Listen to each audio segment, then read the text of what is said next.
Hello అండి. ఈరోజు నేను చూపించే కర్రీ బీరకాయతో చేసుకునేది. ఎప్పుడులా కాకుండా ఈసారి నేను చెప్పేలా చేయండి. మిమ్మల్ని మెచ్చుకునే వాళ్ళే ఉండరు. ఎలా చేయాలో చెప్తా చూసేయండి. ముందుగా 250 గ్రాముల కడిగిన బీరకాయను తీసుకున్నాను. దీనిపై ఉండే పొట్టు అంతటినీ కూడా శుభ్రంగా పొట్టు లేకుండా తీసేయాలి. ఇలా తీసేసిన పొట్టుతో మనం బీరకాయ తొక్కు పచ్చడిని తయారు చేసుకోవచ్చు. ఎలా చేయాలో కావాలంటే కామెంట్ చేసేయండి, నెక్స్ట్ వీడియోలో పోస్ట్ చేస్తాను. అలాగే బీరకాయను మీడియం సైజు ముక్కలుగా చేసుకోవాలి.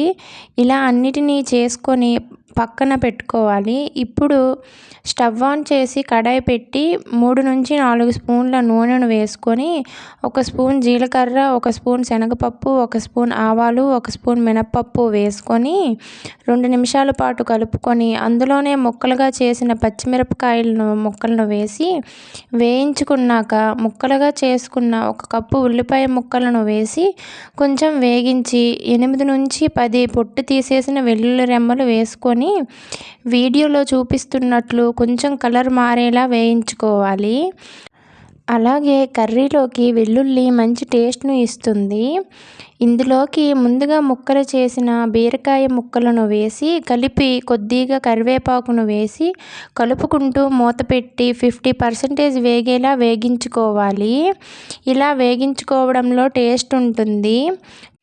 చూడండి, వీడియోలో చూపిస్తున్నట్లు ముక్కలు వేగాక 1 spoon veg masala powder, 1/2 spoon salt, 1/2 spoon పసుపు, 1/2 స్పూన్ కారం వేసి మంటను మీడియం ఫ్లేమ్లో పెట్టుకొని అడుగు మాడిపోకుండా కలుపుకుంటూ మూత పెట్టి మరలా అంతా బాగా కలుపుకొని మూత పెట్టి 2 నిమిషాల తర్వాత ఇలా ఆయిల్ పైకి తేలుతుంది. అప్పుడు ముక్కలు మెత్తగా వేగినట్లు.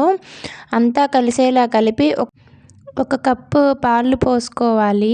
అంతా బాగా కలుపుకొని మూత పెట్టి 5 నుంచి 6 నిమిషాలు తరువాత చూస్తే పాలు విరిగినట్లు కనిపిస్తుంది, కానీ టేస్ట్ చాలా బాగుంటుంది.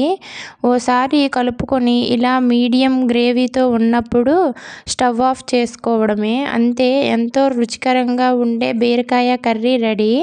అలాగే మన ఛానల్లో కాకరకాయ ఫ్రై, బెండకాయ మసాలా కర్రీ, పాలకూర పప్పు ఇలా ఎన్నో వీడియోస్ ఉన్నాయి. కావాలంటే ఒకసారి చూడండి.